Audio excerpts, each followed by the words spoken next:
하나님 말씀 봉독하겠습니다. 마가복음 11장 7절에서 11절까지 말씀입니다. 제가 봉독해 드리겠습니다. 제자들이 그 새끼 나귀를 예수께로 끌고 와서 자기들의 겉옷을 그 등에 걸쳐 놓으니 예수께서 그 위로 올라타셨다.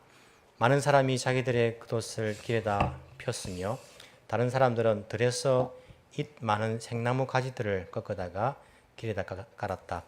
그리고 앞에 서서 가는 사람들과 뒤따르는 사람들이 외쳤다. 호산나 복되도다 주님의 이름으로 오시는 분 복되다 다가오는 우리 조상 다윗의 나라여 더없이 높은 곳에서 호산나. 예수께서 예루살렘에 이르러 성전에 들어가셨다. 그는 거기서 모든 것을 둘러보신 뒤에 날이 이미 저물었으므로 12제자와 함께 베다니로 나가셨다. 아멘. 우리 오늘은 예루살렘 입성이라는 제목으로 하나님 말씀을 나누기 원합니다. 우리가 예루살렘 입성한 것을 보통 종려주일이다 이렇게 이야기를 하거든요. 그래서 제가 종려주일 될 때마다 그 설교를 했던 기억이 있습니다. 참 설교자의 고민 중에 한 가지가 같은 본문을 가지고 어떻게 다르게 설교할까 그런 이제 고민들을 합니다. 고민을 하면서도 하나님 말씀인데 있는 그대로 반복되더라도 그렇게 하자라고 그렇게 또 마음을 먹으면서 또 설교를 또 하게 됩니다. 자, 우리 드디어 예수님의 생애 가운데에 막바지에 이르렀습니다. 자, 이제 예수님께서는 마지막 유월절 십자가에 돌아가시게 됩니다. 예수님께서 십자가에 돌아가시는 그 유월절 되기 전에 이제 오늘이요 정확하게 본문이 5일 전이다라고 여러분 생각하시면 되겠습니다. 예수님이 주로 한 3년 반 정도의 공생애를요 어디서 주로 사역하셨냐면 갈릴리에서 사역하셨습니다. 북쪽 지역 갈릴리 지역에서 사역을 하시고 그리고 마지막 6개월을 남겨두고 십자가에 돌아가시기 6개월을 남겨두고요 예루살렘에 올라오셔가지고 그렇게 사역을 하셨습니다. 그리고 마지막 정말 3개월을 남겨두고는요 어디서 베레아 지역을 중심으로 요단강 동편인 베레아 지역을 중심으로 그렇게 사역을 하셨습니다. 그리고는 예루살렘으로 올라가십니다. 입성을 위해서 예루살렘 들어가시기 위해서 그때에 요단강을 건너서 여리고에서 여러분 여리고에서 바디메어를 만나시고 또 삭개오를 만나시면서 여리고를 통해서 예루살렘으로 올라가시게 됩니다. 입성을 위해서 이제 마지막 단계입니다. 이게 거의 이제 이 예수님의 마지막 일주일 정도 이 행적이요 성경에서 정말 많은 부분들을 차지하고 있습니다. 마태복음 보시면요 마태복음이 몇 장까지 되어 있죠? 외울 필요는 없습니다. 성경 보면 다 나와 있기 때문에 그죠? 28장까지 되어 있지만은 마태복음 21장부터 예수님의 이 마지막 일주일을 기록하고 있는 거예요. 28장 가운데에 뒤에 그 8장 부분이니까 참 상당히 3분의 1까지는 안 되더라도 상당한 분량을 일주일 이 부분에 집중을 하고 있습니다. 마가복음도 16장까지 있습니까? 마가복음 오늘 우리가 읽은 11장부터 16장까지가 마지막 일주일을 기록하고 있어요. 누가복음도 24장까지 있는데 19장에 오늘 사건이 나오거든요. 19장부터 이 사건을 일주일 그 사건을 기록을 하고 있습니다. 요한복음 보시면요. 요한복음 21장까지 되어 있죠. 12장부터 요한복음은 거의 절반을요. 마지막 일주일에 할애를 하고 있어요. 그 의미는 예수님의 마지막 일주일이 가장 하이라이트다. 가장 중요한 그러한 일주일이다라는 의미를 담고 있어요. 유월절 어린 양으로서 십자가에 달려 돌아가시는 그 여정, 이 일주일이 가장 중요하기 때문에 성경에서 많은 지면을 할애해서 예수님의 이 마지막 일주일을 기록하고 있는 것들을 우리가 볼 수 있습니다. 요한복음 12장에 보시면요. 예수님께서 예루살렘 들어가시기 전에 어디에 당도하시는데 어디냐면 베단이라는 곳에 이제 당도하십니다. 이런 베단이라 하면 누가 살고 있었죠? 우리가 잘 알고 있는 삼남매죠. 마르다, 마리아, 나사로 이렇게 세 명이 살고 있었던 마을이 베단이라는 마을입니다. 베단이는 예루살렘에서 올리브산, 감람산을 탁 넘어가면요 바로 밑에 있는 곳이 베단이에요. 감람산이 막 높은 산은 아니고 해발은 예루살렘 자체가 700m 되니까 해발은 높은데 그냥 이렇게 언덕이라 생각하시면 됩니다. 넘어가면 베단이라는 마을이 있어요. 예루살렘에서 한 2, 3km 떨어진 곳에 그 베다니의 3남매가 그렇게 살고 있었습니다. 예수님께서 오셨을 때에 그때가 요한복음 12장 1절에 보시면 6월절 엿새 전이었다라고 되어 있어요. 6월절 엿새 전. 자, 6월절은 보통 금요일이거든요. 자, 6월절 하루 전은 무슨 요일입니까? 목요일.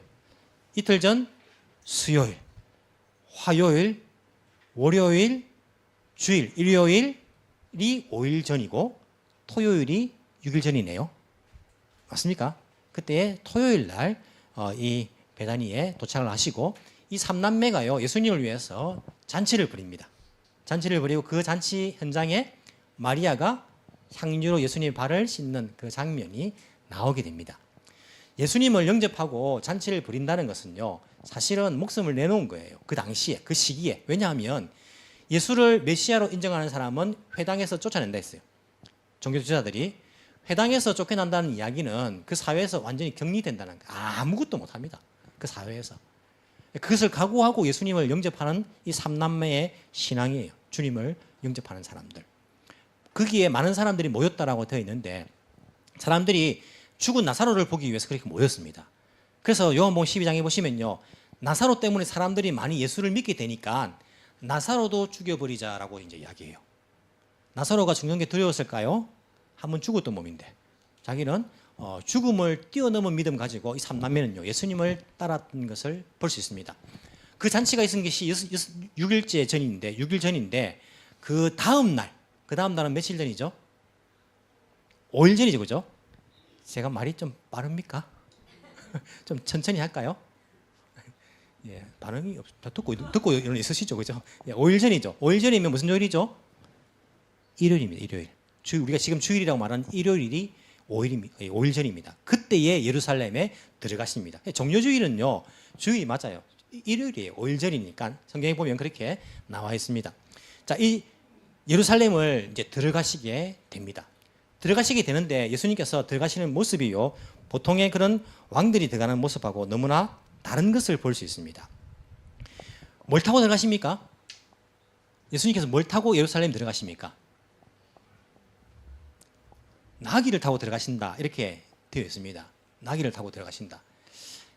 제가 이제 인터넷에서 나귀가 어떻게 생겼는가 찾아 이제 봤는데 목사님 나귀가 어떻게 생긴지 모릅니까? 예, 본 적은 있지만은 노새하고 나귀하고 좀 헷갈리잖아요. 여러분 아십니까? 노새하고 나귀 차이점 모르시죠? 그죠? 노새하고 나귀가 다르더라고 보니까 이게 암말하고 뭐 이렇게 또 이렇게 잡종을 하면 뭐 노새가 나오고 막 이런 게 있더라고요. 노새가 아니고 나귀라 되어 있고 우리 한글 성경에 이것을 노새라고 이렇게 이제 그 해석하시는 분들도 있는데 엄밀히 말하면 노새하고 나귀는 다른 겁니다. 예. 그 나귀라는 것은 아주 이제 작은 말보다 훨씬 작죠, 그죠? 작고 물건을 이동하거나 뭐 사람이 또 타거나 할 수 있는 그러한 나귀입니다. 예수님께서 타신 것이 나귀다 이렇게 되어 있는데 그냥 나귀가 아니고 나귀 새끼입니까? 새끼 나귀입니까? 새끼 나귀가 맞는지 이 나귀 새끼가 맞는지 그걸 똑같은 말이죠, 그죠? 이게 성경에는 새끼 나귀 새끼라 돼 있죠. 나귀 새끼를 타셨다. 새끼 나귀가 되어 있습니까? 예, 새끼 나귀라고. 7절입니다. 예, 죄송합니다. 7절에 보시면 새끼 나귀라고 그렇게 되어 있는 것들을 볼 수 있습니다. 개역 개정에는요. 나귀 새끼로 되어 있습니다. 그렇게 서로가 똑같은 말로 그렇게 우리가 이해할 수 있습니다. 나귀 새끼를 타신 거예요. 새끼 나귀를 타신 거예요. 보통 우리가 왕의 입성이라 이렇게 말하면요. 뭘 타야 됩니까? 말을 타야지요. 예수님께서는요. 새끼 나귀를 타시는 거예요. 여러분 로마의 황제가 승리에 입성하는 그 장면을 뭐 영화나 이런 데서 본 적 있으십니까? 보면요. 대단합니다. 왕이 입성할 때는 어떻게 입성합니까? 앞에는 이제 뭐 이렇게 뭐 드럼을 그때는 뭐 북을 쳤겠죠. 북을 치면서 또 뭐 나팔을 불면서 앞에 군악대가 이제 행진을 합니다. 웅장하게 막 분위기를 잡는 거죠. 그 뒤에는 전리품이 막 따라다녀요. 전리품 막 금도 있고 은도 있고 이렇게 빼앗아 온 것들 막 전리품이 막 또 따라갑니다. 잡아온 포로들 노예들 막 앞으로 가는 거예요. 그 뒤에 왕이 등장을 합니다. 뭐 타고 갑니까? 새끼 나귀를 타고 갑니까? 말을 타고 오는 거예요. 말도 한 마리가 아니고요. 한 4마리 정도가 끌는 뒤에 전차 딱 서가지고 이렇게 가는 거예요. 그 뒤에는 군인들이 또 어마어마하게 또 웅장하게 막 따라갑니다. 말도요, 그냥 말이 아닙니다. 막 이거 보면 금으로 막 장식된 말이에요. 막 전차도 막 황금색이고 왕이 입은 옷도요, 와, 삐까번쩍한 그런 옷들이 막 입고 등장하는 거예요. 그 모습을 보면 자국민들은 이야, 우리나라 대단하다. 막 애국심 막 생기는 거예요. 애국심, 자부심이 막 생깁니다. 적들은 보면요, 위압감을 느끼는 거예요. 와. 저게 로마의 왕이구나. 위압감을 느끼는 거예요. 그게 왕의 행진입니다.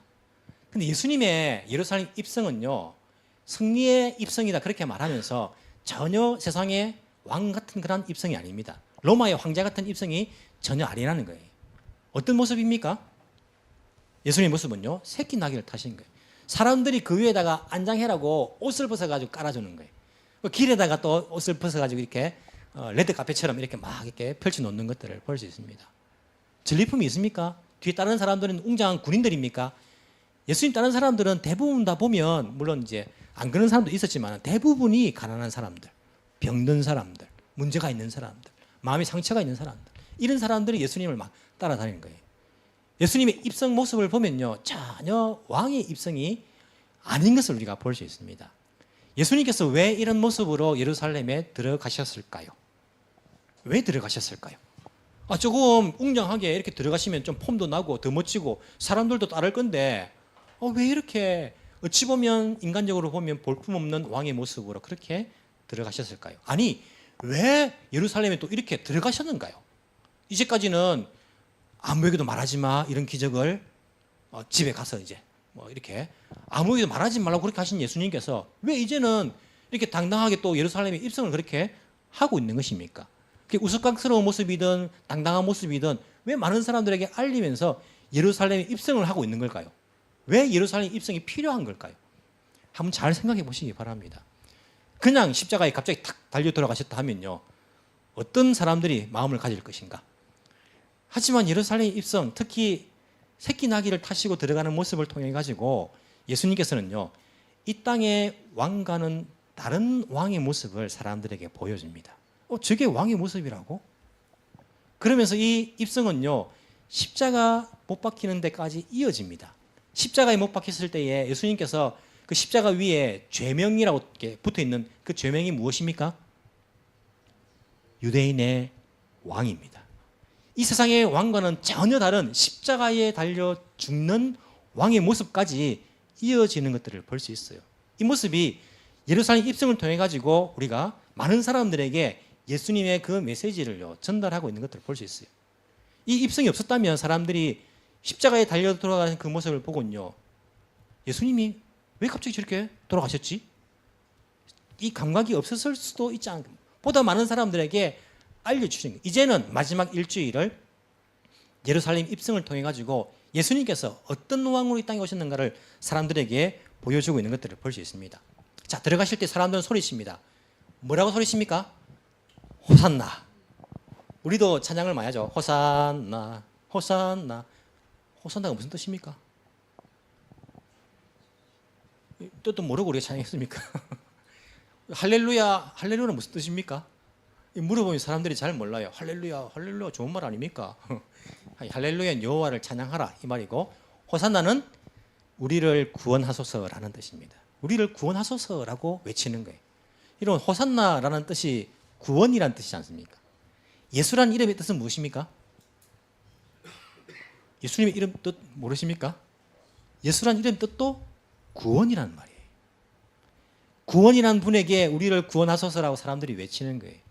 성경을 보시면 뭐 여호수아, 호세아, 요시와, 뭐 예수, 호산나 이게 다 구원이라는 단어에서 온 똑같은 그런 어근을 가진 단어입니다. 사람들이 예수님에게 구원이라는 분에게 우리를 구원하소서라고 그렇게 외치는 장면을 볼 수 있습니다. 이 장면을요, 우리가 누가복음 19장에 보시면, 누가복음 19장에 보시면 이제 이 장면이 나오는데, 누가복음 19장에는 예루살렘 들어가기 전에 감난산을 내려오실 때에 사람들이 그렇게 외쳤다라고 되어 있습니다. 조금 느낌이 안 나죠? 제가 사진을 큰 걸 하나 가져왔거든요. 이게 예루살렘 성입니다. 제가 오전에도 일부 때도 보여드렸는데, 제가 팔이 3개면 좋겠어요. 2개 잡고 있고 1개는 갈아치고, 3개면 또 이상하다, 그죠? 자, 예루살렘 성입니다. 성벽이 보이십니까? 그래요. 예. 이렇게 말을 해야 됩니다. 예, 감사합니다. 예, 성벽이 보이십니까? 이 성벽 안에가 예루살렘 올드시티입니다. 올드시티고, 이 사진을 어디서 찍었냐면 올리브산에서 찍었습니다. 감람산에서 이 사진을 찍은 거예요. 그러니까 산만 내려가면 예루살렘 성입니다. 여기 보면 올리브산에서 보시면 잘 보시면 이제 그 나무가 있고 이런 곳에 이제 겟세마네 동산 기념교회가 있어요. 겟세마네도 이 올리브산에 있습니다. 예수님께서 마지막으로 기도하신 동산이죠, 그죠? 이 산을 내려갈 때에 예루살렘 입성하기 전에 사람들이 그렇게 예수님께 호산나 우리를 구원하소서. 누가복음 19장 37절에 보시면 그렇게 하나님을 찬양하면서 외치고 있는 것들을 볼 수 있습니다. 나중에 여러분 예루살렘에 사진을 보면 저도 이제 가기 전에 사진을 보니까 감각이 잘 없더라고요. 언젠가 우리가 같이 한번 갈 날들을 한번 이제 꿈꿔봅니다. 저를 데리고 가시면요 참 좋습니다. 왜 그럴까요? 성경에 관한 이야기들을 연관된 부분들을 여러분에게 말씀해 줄 수 있기 때문에 저를 꼭 데리고 가십시오. 지금은 전쟁이 나가지고 잘 가지 못하겠지만은 우리가 언젠가는 예수님께서 사역하신, 태어나신, 그리고 십자가에 돌아가신 그 장소를 가서 보는 것도 우리에게 큰 의미가 있는 것이 아닐까라는 생각들을 해보게 됩니다. 어쨌든 저 언덕을 내려오면서 사람들이 호산나라고 외치는 그 장면들을 볼 수 있습니다. 근데 많은 사람들이요, 이 예수님을 찬양하면서 호산나 우리를 구원하소서라고 외친 사람들은 주로 예수님의 제자들이었습니다. 예수님을 따르는 사람들이었습니다. 그리고 유월절을 지키기 위해서 갈릴리에서 온 사람들이 많았을 것입니다. 누가복음 19장에 보시면 그렇게 말합니다. 제자들의 온 무리가 찬양하였다라고 이야기해요. 제자들의 온 무리가. 오늘 이런 성경에는요, 오제노 대시다치가 큰 무리의 제자들이 그렇게 찬양하였다라고 되어 있습니다. 이 말인즉슨 예루살렘 사람들은 예수님을 그렇게 반기지 않았던 것은 아닐까라는 생각이 듭니다. 왜냐하면 제 추측이 아니라 이 당시 예루살렘은요 본디오 빌라도에게 이제 그 지배를 받고 있고 갈릴리 지역은 헤롯에게서 지배를 받고 있어요. 조금 그래도 갈릴리 사람들은 조금 이 예루살렘 사람들보다 좀 자유롭게 예수님을 따를 수 있는 분위기였을 거예요. 뿐만 아니라 갈릴리 사람들은 예수님의 기적들을 너무나 많이 봤어요. 그 갈릴리 지역에서. 그래서 명절 때 왔을 때에 이야 우리 같은 동향, 같은 갈릴리 출신 예수님 우리를 구원하소서. 뿐만 아니라 마태복음 21장에 보면 이 사건이 기록되어 있는데 21장에 보면 이렇게 되어 있습니다. 예수께서 예루살렘에 들어가셨을 때에 이제 들어갑니다. 들어가셨을 때에 온 도시가 들떠서 물었다. 이런 도시가 들떠서 물었다는 말은 무슨 말입니까? 도시가 무엇입니까? 동경이 들떠서 물었다 하면요 누구가 물었다는 겁니까? 동경 사람들이 물었다는 거 아닙니까? 온 도시가 들떠서 물었다. 예루살렘 사람들이 물었다는 거예요. 이 사람이 누구냐? 라고 묻는 거예요. 그러자 사람들은 그가 갈릴리 나사렛에서 나신 예언자 예수라고 말하였다. 이들의 답 가운데는요 메시아가 없습니다. 다윗의 자손이 없습니다. 뭐라고 말합니까? 예언자. 그것도 어디서 난? 갈릴리 나사렛에서 난 예언자 예수다라고 그 성읍 사람들은요 그렇게 이야기하고 있는 거예요. 무슨 말이냐면 굳이 갈릴리 나사렛에서 난 예언자 예수다라고 말할 필요 있습니까? 예언자 예수다, 뭐 선지자 예수다 이 정도만 해도 될 건데 갈릴리 나사렛을 붙이는 갈릴리도 아니고 갈릴리 나사렛을 붙인 것은 무엇입니까? 조금 무시하는 듯한 뉘앙스를 받지 않습니까? 여러분들 어디 출신입니까? 서울 출신입니까? 동경 출신입니까? 서울 가서요 저보고 너 어디 출신이냐? 부산에서 왔습니다. 시골에서 왔네. 부산이 얼마나 도시인데 서울에서 보면 다 시골인가 봐요. 맞습니까? 예루살렘에서 보면 다 시골이에요. 예수가 어디 출신입니까? 갈릴리 나사렛 출신 그 예언자 예수라 그렇게 사람들이 이야기한. 아니 모르는 사람들도 많아서 이 사람이 누구냐? 그렇게 말하는 사람들도 있었다는 거예요. 그렇게 그 도시 사람들은요 예수님을 그렇게 많이 환영하지 않았던 것은 아닌가라는 생각을 해보게 됩니다. 주로 제자들이, 주로 갈릴리 출신 사람들이 명절을 지키러 와서 예수님을 향해서 우리를 구원하소서라고 그렇게 찬양하고 있는 것들을 볼 수 있습니다. 그때에 누가복음 19장에 보시면요 무리 가운데 섞여 있던 몇 명의 바리새파 사람들이 예수님께 이렇게 말합니다. 바리새파 사람들은요 예수님이 가는데 다 따라다녔습니다. 죽일 이유를 찾기 위해서 다 따라다녔죠. 그 중에 몇 사람이요 예수님께 말하기를 선생님의 제자들을 꾸짖어 주십시오. 제발 좀 입 다물으라 하십시오 라고 예수님께 부탁을 하는 거예요. 부탁을 했는지 명령을 했는지 모르지만은 제자들 입 다물으라 하십시오. 호산나라고 외치는데 조용히 좀 시키십시오라고 바리새파 사람들이 이야기하는 거예요. 참 못됐죠, 그죠? 근데 바리새파 사람들이 좀 이해가 되긴 돼요. 왜 그렇습니까? 여러분, 이 예수님이 나귀 새끼를 탔지만은요, 타고 들어가면서 사람들이 우리를 구원하소서 말하는데, 지금요, 유대는요, 로마의 식민지예요. 식민지인데 지금 예루살렘에 본디오 빌라도가 지금 있단 말입니다. 총독이 있단 말입니다. 총독이 우리를 구원하소서라고 그 이야기를 외치는 것을 군중들이 그렇게 예수님을 따른다는 것을 들으면요, 긴장감을 느끼고 로마 군인들도 주둔을 하고 있어요. 지금 유대 사람들이 핍박받을 수 있습니다. 공격당할 수 있는 상황인 거예요. 실제적으로 십자가 위의 제명은요, 유대인의 왕 아닙니까? 그렇기 때문에 바리새인들이 보기에는 굉장히 야바이한 위험한 그런 상황일 수도 있어요. 그러니까 예수님 보고 제발 떠들지 말고 조용히 해라 하십시오. 우리를 구원하소서라고 외치면 지금 어떤 분위기인지 아십니까? 왜 이러십니까? 하고 예수님께 그렇게 말하고 있는 것들을 볼 수 있죠. 예수님께서는 제자들이 말하지 않으면 이 돌들이 외칠 것이다. 뭐 성벽을 보고 말했겠죠. 성벽에 있는 돌들이 많으니까 이 돌들이 그렇게 떠들 것이다 라고 예수님께서 답하고 있는 것들을 우리가 볼 수 있습니다. 예수님께서 이렇게 예루살렘에 입성을 하십니다. 하지만 아무 일도 일어나지 않습니다. 오늘 11장 마지막에 보시면요, 11절, 예수께서 예루살렘에 이르러 성전에 들어가셨다. 그는 거기서 뭘 합니까?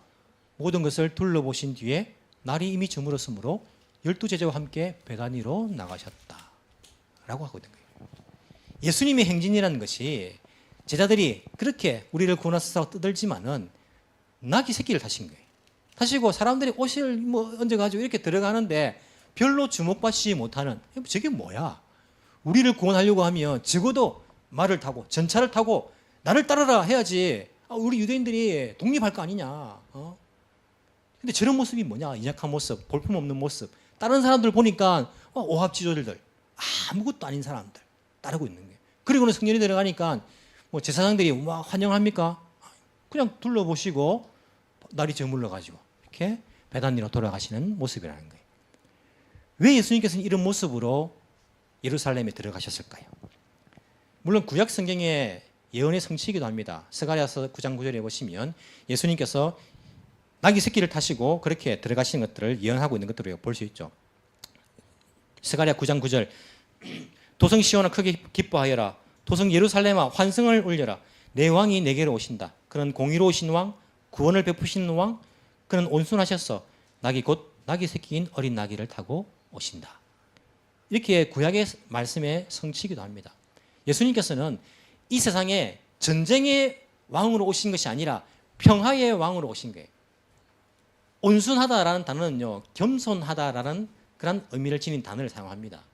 낮아지고 낮아져서 그냥 나귀가 아니라 새끼 나귀를 타고 이 땅에 오신 그 왕의 모습, 그 모습을 예수님께서는 입성을 통하여서 사람들에게 가르쳐 주는 거예요. 나는 너희들의 독립을 위해서 온 왕이 아니다. 전쟁을 위해서 온 왕이 아니다. 나는 평화의 왕, 공의의 왕, 너희들의 그 죄를, 그 문제를 해결해 줄 그 왕으로 왔다는 것들을 사람들에게 선포하고 있는 그 모습이 예루살렘 입성이라고 이야기할 수 있습니다.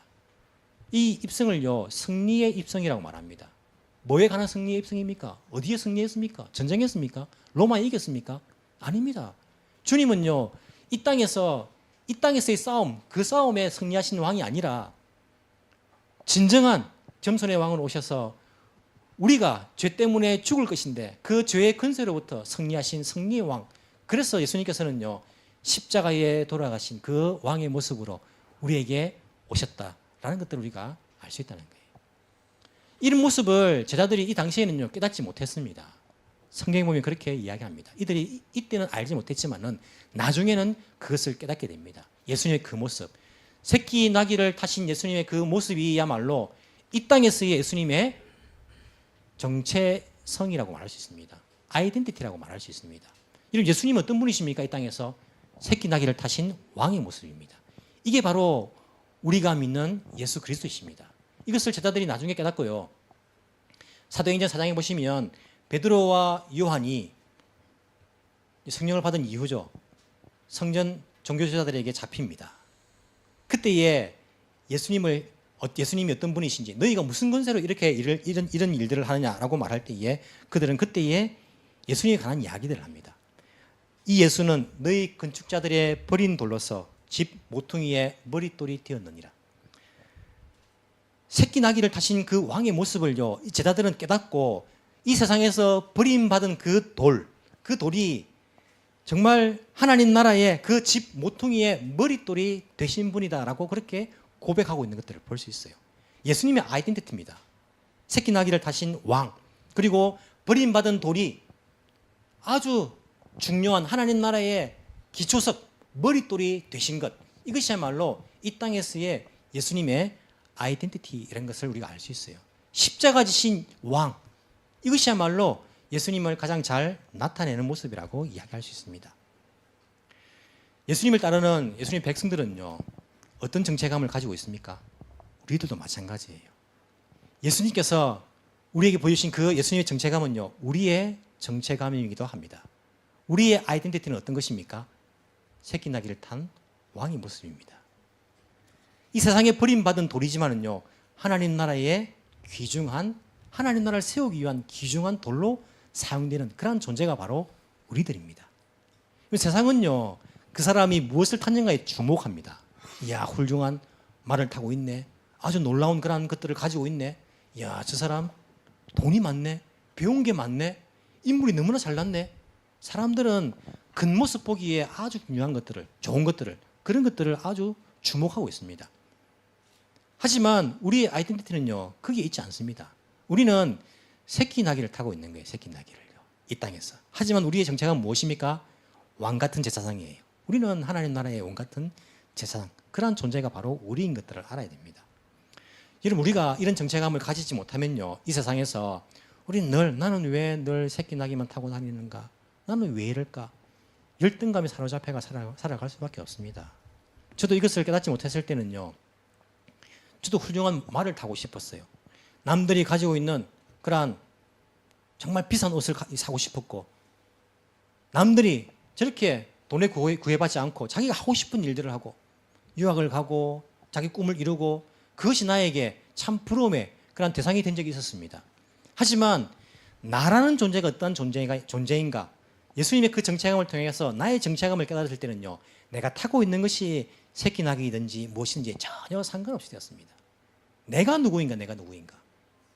내가 하나님 나라의 그 세상 속에서는 버림받았지만은 하나님 나라의 그 돌이 아닌가, 그 건축 자재가 아닌가 라는 생각이 들었을 때는요, 이 세상 사람들이 나를 어떻게 봐도, 이 세상 사람들이 나를 무시해도, 중요하게 생각하지 않아도요, 그것은 아무런 상관이 없는 것이었습니다. 우리의 정체감이 어디 있습니까? 여러분들의 정체감이 어디 있습니까? 나귀 새끼를 타신 그 예수님, 왕이신 예수님, 그 모습이 바로 우리의 정체감인 것을 우리는 깨달아야 합니다. 나는 비록 지금 살아가는 것이 새끼 나귀 타고 내가 살아가지만은 나는 하나님 나라의 왕 같은 존재이다. 이 땅에서, 이 땅 사람들을 예수 그리스도의 그 복음으로서 그들에게 구원의 소식을 전할, 나야말로 이들에게 그 메신저 역할을 할 그러한 하나님 나라의 왕 같은 제사장이다. 이러한 정체감을 가지고 있다면 자기가 지금 타고 있는 것으로 인하여서 슬퍼하거나 불행하다고 생각하거나 만족하지 못할 일은 없다라고 생각을 합니다. 앞서가신 우리 예수님, 우리에게 보여주신 그 예수님의 그 모습을 본받아서 우리도 이 땅 가운데에 겸손한 왕으로서, 비록 내가 가진 것은 없지만은, 새끼 나귀를 타고 있지만은 우리의 올바른 정체감을 가지고 하나님 나라의 귀한 쓰임받는 그러한 자제들이 되기를 간절히 소망합니다. 기도드리겠습니다. 사랑이 많으신 하나님 아버지, 감사합니다. 아무런 쓸모없는 죄인들이었습니다. 산도 바다도 창조주 하나님께 순종합니다. 사람을 태운 적이 없는 새끼 나귀도 예수님 그 말씀에 순종을 합니다. 하지만 저희 죄인들은 하나님 말씀에 불순종하며 반대길을 걸어가던 그러한 존재였습니다. 이러한 저희들을 주께서 사랑해 주시고 예수 그리스도 보혈의 공로로 새 생명을 주신 것 감사드립니다. 하나님 나라의 백성이 되었습니다. 이 세상에는 버림받은 돌일지 모르지만은 하나님 나라를 건축하기 위해서 귀한 그러한 일꾼들, 그러한 종들이 되었습니다. 주님의 은혜에 감사합니다. 우리 자신이 어떠한 존재인지 예수님을 통해서 우리가 깨닫기를 원합니다. 우리가 이 땅에서 사람들에게 무시당하며 때로는 억울한 일을 당하고 때로는 예수 믿는 것 때문에 참 우스운 그러한 취급을 당할지라도 내가 타고 있는 그 새끼 나기 때문에 나의 정체감을 그렇게 떨어뜨리며 살아가는 것이 아니라 비록 이 땅에서 새끼 나기를 타고 있지만은 왕이신 예수님처럼 우리도 이 땅에서 왕 같은 제사장으로 살아간다는 것들을 깨닫게 하여 주시고 예수님처럼 예수님 걸어가신 그 길을 따라갈 수 있는 예수님의 제자들이 다 되게 주께서 인도하여 주옵소서. 저희들은 잘 잊어버립니다. 또다시 세상을 바라보고 또다시 부러워하고 또다시 세상을 향해 나아가려는 그런 마음들이 있습니다. 성령 하나님 우리를 붙들어 주시고 예수님께서 원하시는 그 길로 인도하여 주시고 그 길 따라 우리가 갈 수 있도록 성령 하나님께서 또한 말할 수 없는 탄식으로 기도하여 주옵시기를 간절히 소망합니다. 그래서 주님의 뜻을 따라갈 수 있는 저희들 되게 주께서 한 사람 한 사람 이 시간 성령의 기름 부으심을 허락하여 주옵소서. 감사드리며 살아계신 예수님 이름으로 기도합나이다. 아멘.